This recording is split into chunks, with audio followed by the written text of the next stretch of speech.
What's up guys, Ben here bringing you another video today. Apologies for the delay the last couple of days. I've been here in Vegas for a bachelor party. It's been fun. So I just really haven't had any time to like record videos, for example. I think off the offset of this video, so I want to talk about champs. The event was great. Appreciate all support from Esports Engine, Activision, our fans, the teams, all of our guests that came throughout the weekend. You all were amazing. It was the last stop on our I guess world tour, what we've been calling it for the season, and every stop has been amazing and awesome. And honestly, I have a lot of thoughts on it. I'll probably make a video sort of later this week. What I need to do is kind of, and I haven't had time to just sort of sit down and like in a notebook sort of pull out my thoughts on what I think we need to work on for next season, like what other help we need. I have a bunch of stuff and I think I'll talk about it in the video, but I just, again, haven't had the time to do it. So I want to talk about OpTic. That's the first thing we're doing our off-season preview series. I get a lot of people like tweeting at me the last couple of days, like, can you do a video on this? What's going on with OpTic? So let me kind of break things down on what I think they should do. I have some intel, but I'll be honest, just to be kind of clear off the offset of this video. The kind of roster mania situation we're in right now, I think there are a couple of people that need to make some key decisions and they're sort of holding everything off. I think a lot of teams, top teams, have a sort of ABC plan lined out, but until people make decisions, it's kind of slow. So let me explain as we get into the video and start talking about OpTic Texas. All right, let's quickly recap the season for OpTic. It's been a weird one, man. Last offseason, they were going to drop Dashy and Illy. They were going to pick up Hydra, and I forget, I think it was like Cammy or someone else. But they like announced that Dashy and Illy were leaving. They tweeted out thank you gifts, and then they like reverse course 24 hours later. So that was fun. They got smoked Major 1. Didn't make it to group play. At that point, they went through kind of like a series of sort of attempts at roster change, right? They tried to get Pred. Nashi was off the team. Illy was in. They couldn't get Pred. They picked up Hook as sort of a backup option. Seth was still on the team. Then Seth retired. And then Brandon came back in. I mean, bro, it's just... It was a mess. So long story short, like Major 2, they actually got 4th, which is pretty typical with Illy. But after that event, they decided they needed to make one more change. It wasn't working with Ender. So they sent him to the bench and they picked up GHOSTY from the team that had won the Boston Open at Major 2. And then since they've had Dan on the team at Major 3, Major 4, they had back-to-back runners-up where they lost to Toronto and LA Thieves. And it was looking like going into Major 5, they were dominating online. That might be the event that they may finally win this season. And unfortunately, they got absolutely Kentucky fried at that event. And then at Champs, again, just the same issues as far as kind of where their limitations have been this season. And they got top 6. So really, I think for OpTic, in a season where it was looking chalked in January, in February, it was looking really, really good. And then now in June, it's not looking so good. I think this is a pretty disappointing season for OpTic, but I will say that, you know, putting on my GM hat, because that's what I try to do in these videos. Like, I don't really look at it as a player, look at it as a GM. I do think there are some net positives this year for this team that I think if they do them or use them correctly, they can make a really, really good team that'll win next year. Again, quick recap. These are sort of their win-loss modes by game mode. And I think it's pretty clear that whatever team they end up making next season, they just got to get better at control. It's been an issue for them for about like a year and a half now. After they went on that crazy Tuscan control streak last year, and then Illy got hurt, they weren't good at the game mode. And it's continued this year where they've sort of struggled at times to sort of figure things out. So I think just one kind of minor thing, but as far as like, even with Hook, like they were an nasty hardpoint team. We saw that land online, whatever. In S&D, they got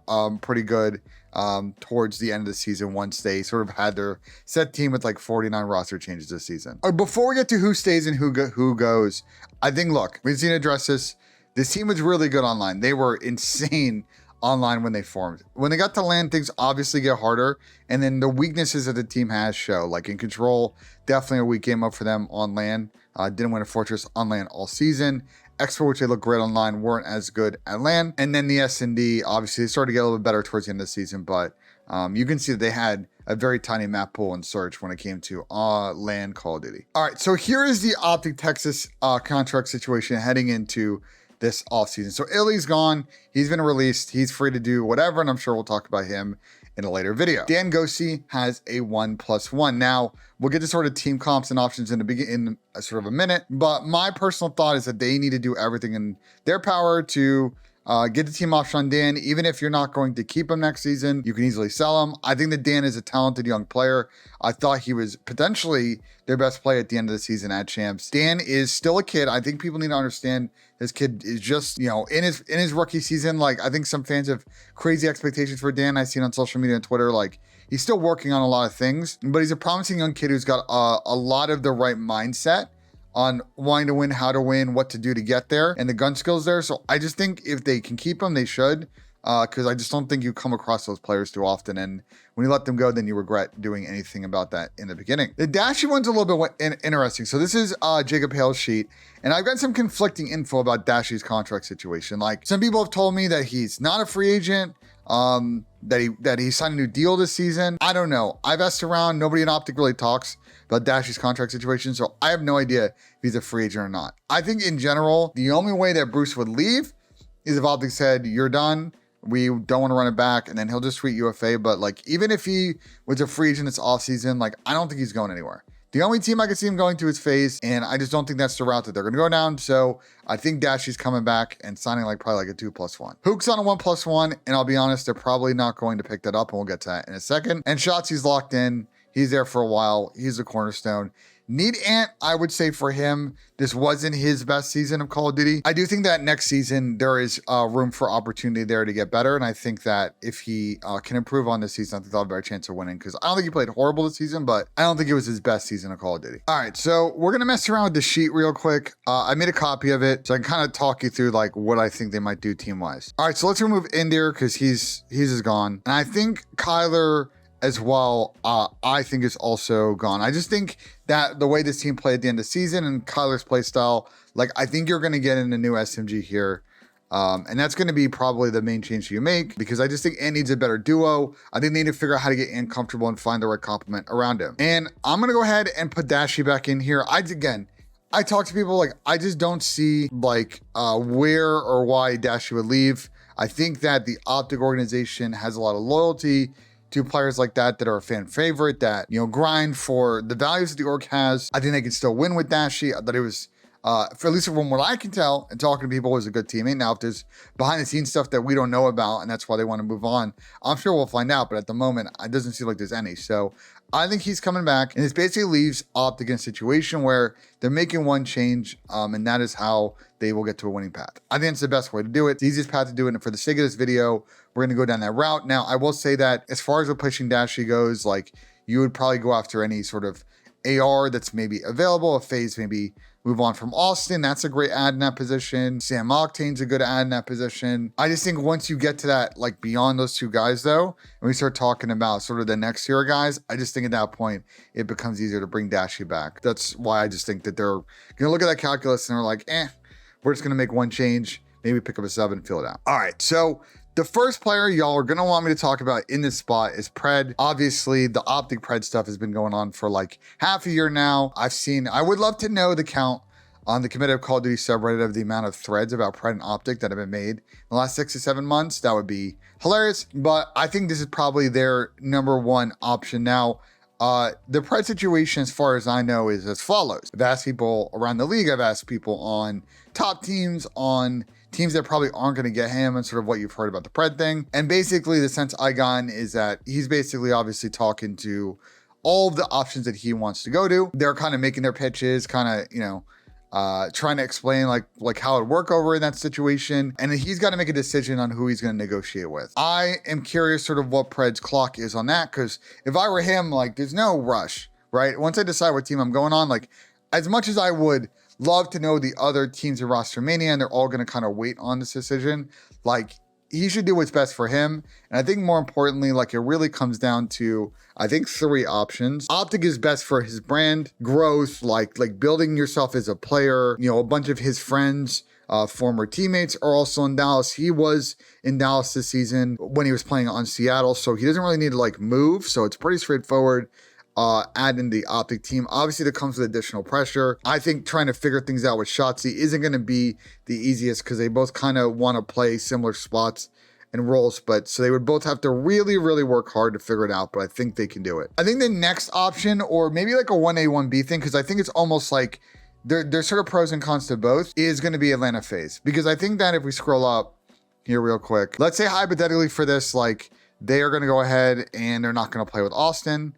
We'll go ahead and remove them from this list. I just think you look at the 3 teams, and if we're talking about like pure consistency and the ability to win, like FaZe is going to be your best chance of like collecting cash, having the best chance to win events. That's going to be a squad you go to. Now, the downside with FaZe is they're not OpTic and FaZe in terms of like the brand growth and like all the subs you're going to get and fans. So like you got to make a decision, I think, between those 2 teams about, are you trying to, you know, kind of really think super long term as far as brand growth? Winning is important, but not as important as sort of like setting yourself up long term.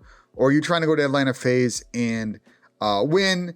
You'll probably be on an amazing team. You can probably help these guys get their next ring and really cement like the dynasty conversation. You were a part of that, like probably one of the best teams of all time. And then, yeah, you can probably still do all the brand growth stuff on FaZe. You just don't have the OpTic fans necessarily behind you, but you can still do the long-term planning. So I don't know what Pred wants to do. I don't know like what decision or what's kind of important to him between both kind of avenues. So for now, it's an option. I think OpTic's one of his top options. He hasn't made a decision yet. And I'm sure we'll find out at some point, hopefully this week, but I mean, he can really take almost as much time as he wants here to make the decision. I think the next player that might be very interesting in this spot is the return of the Dark Prince, and that is Envoy. Obviously on LA Thieves, they had kind of a rough season this year, and we'll get to them sort of later on this week, but very kind of interesting roster situation. I'm not really sure what direction at the moment they're going to go in. Now, Envoy is, as far as I know, a free agent, so he can talk to whoever he wants. And I think just like Pred, I've asked around, like he's definitely getting a lot of offers because people like his work ethic, his ability on the map. He's a very good search player. Like there's just a lot that he brings as a package. So I think the reunion with him, with the OpTic guys, is definitely a real possibility. I think the duoship that he can have with Ant is going to be really good. I think they're both players who are willing to kind of not always head smash as far as where the action is on the map and take some routes to the outer lanes and try and make plays to set up your team. So I really like the flexibility with the squad. I like sort of their ability to play search. I think Envoy would do all of like the dirty work stuff that Ant doesn't need to do, like, you know, run bombs and defaults. You know, if God forbid both subs are like bump and hill, like maybe Envoy's the one that stays and Ant goes. Like there's just a lot that they could do, and I think they'd be a really good duo. So if he doesn't stay at Thieves, if OpTic doesn't get Pred, I could see Envoy definitely going to OpTic. I think the last player, and I really only think the OpTic has 3 like top tier options that don't require like buying someone out, is this player, KiSMET. Obviously, Kiz just coming off a victory with the New York Subliners at Champs, so I really think that New York's going to stick. That's why I have this one last. But I think Kiz would be a great add to this team. Like he's already getting, just like with Pred, already in Dallas. So switching to OpTic, not that big of an issue. I think he's got the kind of fire that I think will work really well with the players in this team in terms of like the passion that he has. He's a really unselfish player. Just again, like the thing with Envoy, like Kiz will do the stuff that Ant doesn't want to do. And I think the most important thing for OpTic figuring out how to get the best out of Ant next season. I like this ad. I just don't see this happening. Because I don't think Kids is going to leave a team that just won champs. That's crazy. Pretty much every time that people win champs, they stick. I can't think of maybe major roster decisions when we have started having end of year champs that anyone ever bolted. So I just, as much as this makes sense, I just don't think it's going to be hard to happen unless some crazy stuff goes down in WrestleMania. I think we're starting to scrape the bottom of the barrel. I'm going to kind of toss out one more name that I think is a crazy, unrealistic option, but I think it's fun to speculate. And I think, you know, if it got to this, I think maybe they would try and figure it out. And I think it's this player. I know he only just played a champ, Snoopy. He's a super young player, just like with Dan. You're bringing in someone that like is coming in, it's just a complete like clean slate, and you're gonna really have to work to build a player like this. But if for some reason OpTic whiff on every option, there's a possibility they try to go to Boston and buy out Snoopy. Obviously, this kid is crazy talented. I just think the problem with this move, and I watch him play, is that like he still has a lot to learn. Again, it's kind of hard to judge things because it was like one event, it was champs, and so you really want to see him with a full offseason. But there's a lot of things that like very experienced players have experienced that this kid who's 18 have not, as far as like what happens in a big match, the composure, you know, making sure you check corners, making sure you do your tactics. Like if you're picking up Snoopy and you run this team, you gotta like know that this is not you're gonna absolutely fry a major one type team. Like it's gonna take a sec to circle around. That's why I'm putting this in sort of the like dream kind of tier, like, because I just think it's a cool option. I just don't think the buyout is going to be worth it, and B, I don't think it's going to get here in terms of actually having to make this type of thought process. So yeah, that's really my thoughts on OpTic. I think they are going to ideally probably keep the trio together and pick up a sub, or maybe like one of these ARs goes down and then maybe they do some kind of pick up a combo of players from Thieves. I guess theoretically, right? If we wanted to get kind of crazy with this, like if you wanted to, the last thing you can do, right? Last thing for this video, like we can do this and say like, we want to commit to this team. I actually really like this.